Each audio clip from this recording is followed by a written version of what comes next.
One of the things we learned from the wildfires we've experienced in California over the past few years is that it is possible to build a home for the fire, to build in such a way that the home has a better chance of surviving a wildfire. So during Lent, we're looking at spiritual practices that can help us individually and as a community build for the emotional and spiritual fires we face in these days. Julian of Norwich, who lived during the time when the Black Death was burning through Europe, is famous for proclaiming, "All shall be well, and all shall be well, and all manner of things shall be well." These are hope-filled words, especially to be uttered during such a time as she uttered them, such a time as that during the Black Death. And I wonder if I've heard these words only partially. I've tended to hear them as if Julian was saying that each little thing will be well, that eventually all things will be well. And I wonder if what she really meant is that all shall be well, and until all is well, we're not well. If there's a connection that she saw in wellness, if Julian saw or intuited that everything is connected, and so the call to make this one thing well is really a call to make all things well. I've noticed that I seem to do much better with the emotional and spiritual fires that I face when I have community to be with as I face them. And when I'm celebrating and drawing from and giving to relationships, I am stronger for that work. Today we look at how welcome and with can help us build for the fire. So for our first lesson, it's from Leviticus, and when I first read the translation that Pastor Jeff chose for today, it would be an understatement to say that I was very surprised. But I'm hoping that Pastor Jeff can shed some light on this choice, and I assume it is intentional. But sorry. But basically, I'm surprised because, generally speaking, I am bothered or irked, sorry to use an aggressive word, when others or like other people, or in this case, a text refers to another person, literally a human being, as quote unquote alien. It is literally dehumanizing. So that's kind of the reason for bother. But thankfully, I think the speaker in this passage addresses that particular mindset or framing, albeit indirectly. When an alien resides with you in your land, you shall not oppress the alien. The alien who resides with you shall be to you as the native born among you. You shall love the alien as yourself. For you were aliens in the land of Egypt. I am the Lord your God. Maybe this is a recurring theme, but when I read the passage for the second lesson today, I also was very confused. But this time it was because I assumed there was no way that Pastor Jeff was going to get up here and talk about Jewish dietary law. But after a little bit of research, I discovered that the passage that we're about to read from Acts is sandwiched between two larger halves of a longer story about a Roman centurion, as in a Gentile, as in a quote-unquote other, or maybe even quote-unquote alien. In this case, a centurion who loves God and is sent by God to find Peter. Meanwhile, in the passage that we're about to hear, Peter has the following vision. As we read, I invite you to consider what meaning God hoped Peter would derive from this vision, especially in preparation for his encounter with this quote-unquote so-called other. About noon the next day, as they were on their journey and approaching the city, Peter went up to the roof to pray. He became hungry and wanted something to eat, and while it was being prepared, he fell into a trance. he saw the heavens opened and something like a large sheet coming down, being lowered to the ground by its four corners. In it were all kinds of four-footed creatures and reptiles and birds of the air. Then he heard a large voice saying, "Get up, Peter, kill and eat." But Peter said, "By no means, Lord, for I have never eaten anything that is profane or unclean." The voice said to him again, "What God has made clean, you must not call profane." And the thing was suddenly taken up to the heavens. I was checking in with a friend a few days ago, just how's it going, what's going on, and she said, "I keep moving from anger to anger." She was not talking about her personal life, her family is doing well, her health is good enough. I knew what she was talking about.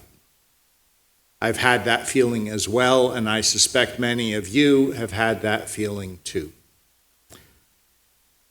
I moved from anger about President Trump's order that's supposed to reverse the establishment of 2 national monuments in California made under the Antiquities Act, to the anger about the DOJ staffers trying to get into the U.S. Institute for Peace, a private nonprofit organization, an anger deepened by the fact that they brought along FBI agents with them in an apparent attempt to intimidate. I went on from that to the anger of the news that the Arlington National Cemetery has scrubbed from its website information and educational materials about the history of Black and female service members, to anger about Elon Musk's false claim that, quote, "No one has died as a result of a brief pause to do a sanity check on foreign aid funding," unquote.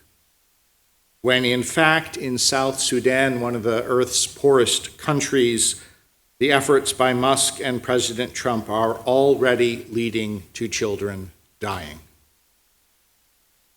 And that was just yesterday. The story that most enraged me this past week broke for me on Tuesday. It happened on Monday, but I didn't hear about it until Tuesday. The more I've learned about it from the news through the week, the more enraged I have become. On Monday, U.S. Immigration and Customs Enforcement agents arrested and detained Mahmoud Khalil, a 30-year-old Syrian-born Palestinian activist who's a legal resident of the United States, as in he has a green card. Khalil's lawyer said that ICE agents claimed they were acting on the orders of the State Department to revoke his student visa, apparently unaware that Khalil had graduated from Columbia's School of International and Public Affairs in December of 2024 and is a lawful permanent resident of the United States. His wife, a U.S. citizen who is 8 months pregnant, showed officers documents proving his status. The lawyer said, an officer said that they were revoking his green card instead. It is clear to me that Khalil became the target after participating in pro-Palestinian demonstrations. There are no criminal charges, no accusations of violence, just a flimsy claim that his activism threatened U.S. foreign policy. As one commentator put it, under the dusty provision of the Immigration and Nationality Act, the Department of Homeland Security is now seeking to deport Khalil on national security grounds, a legal trick that sidesteps the burden of accusing and proving criminal charges altogether. His case isn't just about immigration. His case is about criminalizing speech.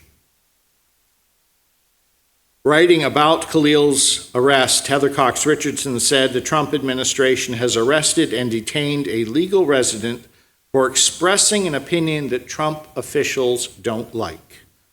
likely using Khalil to launch this extraordinary attack on the First Amendment because they don't expect Americans to care deeply about his fate.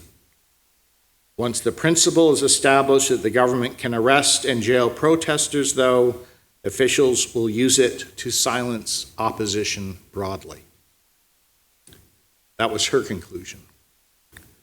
Apparently, President Trump agreed, because on Monday, just after noon Eastern Time, he posted, "This is the first arrest of many to come."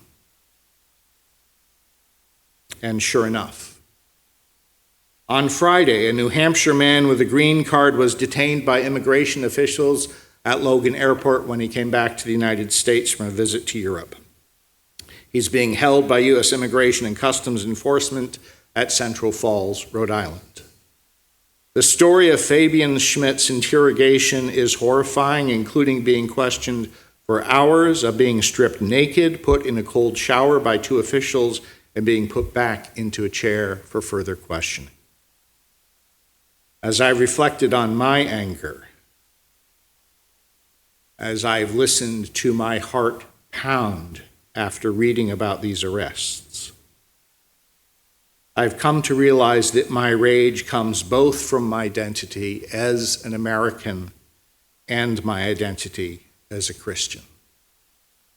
I'm appalled by the violation of civil rights by law enforcement officers. I'm appalled by the violence perpetrated in my name by government officials. And when I listen closely, I hear my heart saying, "When an alien resides with you in your land, you shall not oppress the alien. The alien who resides with you shall be to you as the native born among you. You shall love the alien as yourself, for you were aliens in the land of Egypt. I am the Lord your God." Once again, the Bible calls God's people to draw a wider circle. I heard one of those calls in our reading from Acts, as Paula said.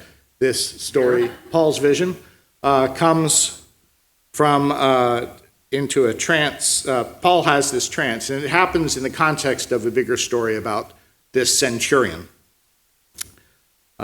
So he falls into a trance. He sees a sheet come down from heaven holding all kinds of animals.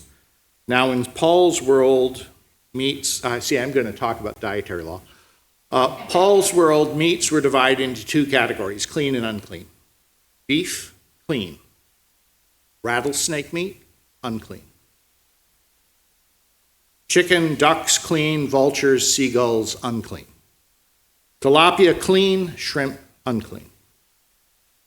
Peter's instructed to get up and kill and eat. As a good Jew, he objects. He's not going to eat food that's not clean. And the voice that he hears tells him 3 times that he should draw a wider culinary circle. The story, of course, takes place in this larger context that Paula mentioned. If you read all of chapter 10, and go ahead and read all of chapter 10, you'll learn that the vision isn't really about food. The vision is about people. A centurion, an officer in the Roman army who nonetheless loves God, is coming to see Peter. Should he be accepted by the community of Jesus' followers? That's the issue Paul is wrestling with. An officer in the Roman army, an officer who leads 100 men who are in the country to oppress the residents. Can he be one of us? And Peter's vision convinces him that the answer is yes. Several years ago, Bixby Knowles Christian Church created this graphic, which is possibly hard to read, so let me read it to you. The Bible is clear. Moabites are bad. They're not to be allowed to dwell among God's people. It's in Deuteronomy 23. But then comes the story of Ruth the Moabite, which challenges the prejudice against Moabites. The Bible is clear. The people of Uz are evil. It's in Jeremiah 25. But then comes the story of Job, a man from Uz who was, quote, the most blameless man on earth.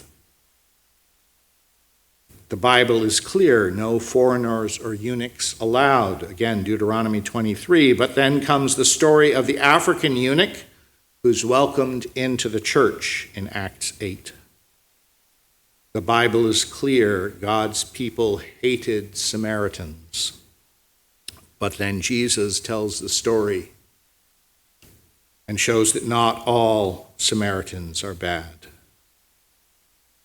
The story may begin with prejudice, discrimination, and animosity, but the Spirit moves God's people toward openness, welcome, inclusion, acceptance, and affirmation.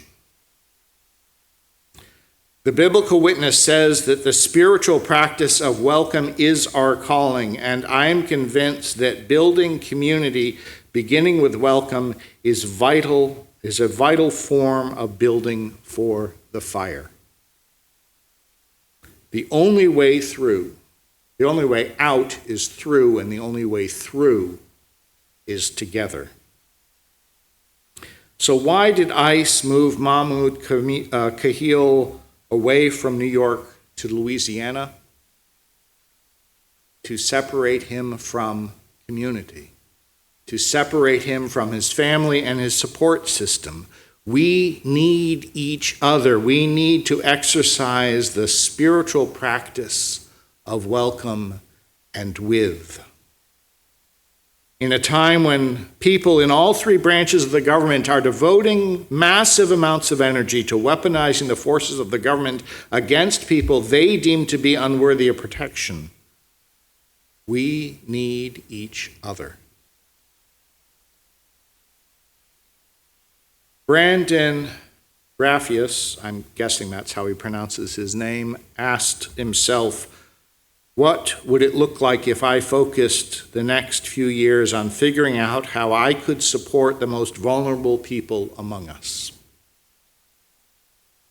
Who are the people most likely to find themselves under attack over the next several years? How can I aid people who are already doing justice work? Well, Brandon lives in Michigan, and he decided that in his context, LGBTQ plus people are vulnerable, and especially LGBTQ plus youth. He says, instead of hoping that the next election will fix our problems, we can use the institutions we're part of to build supportive connections that directly impact the lives of targeted people and individuals.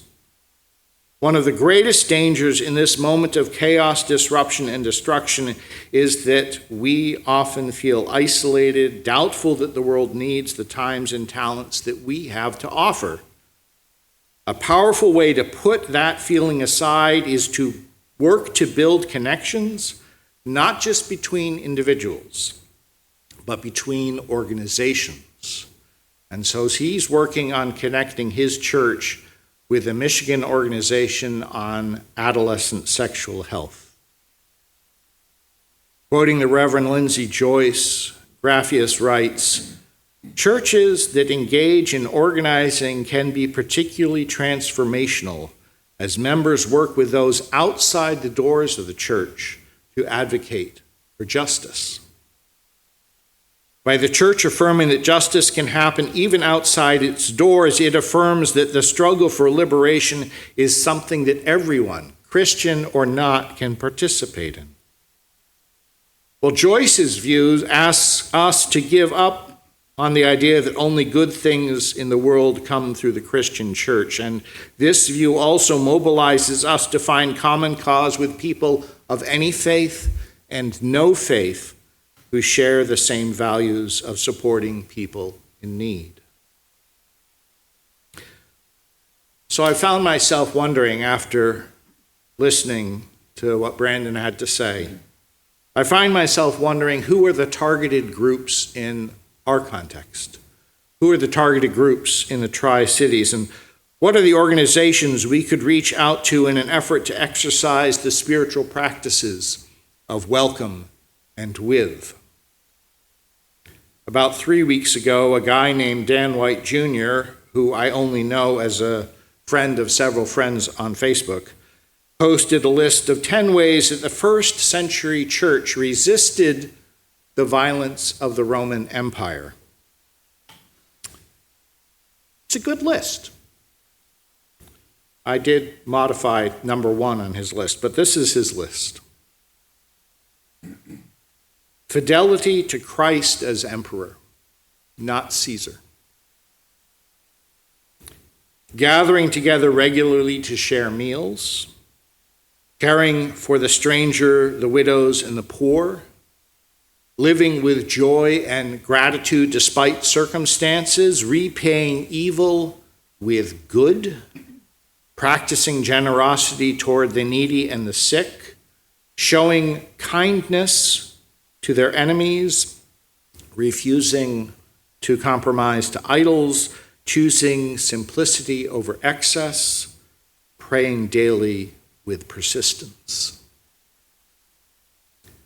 When I look at this list, I notice that numbers 2, 3, and 6 are examples of exercising the spiritual practices of welcome and with.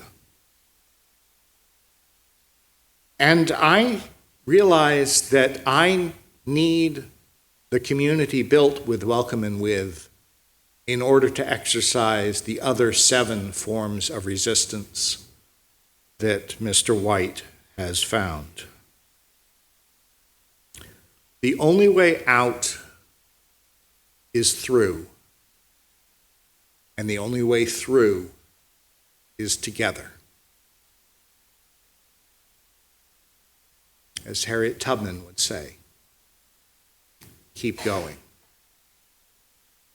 Amen.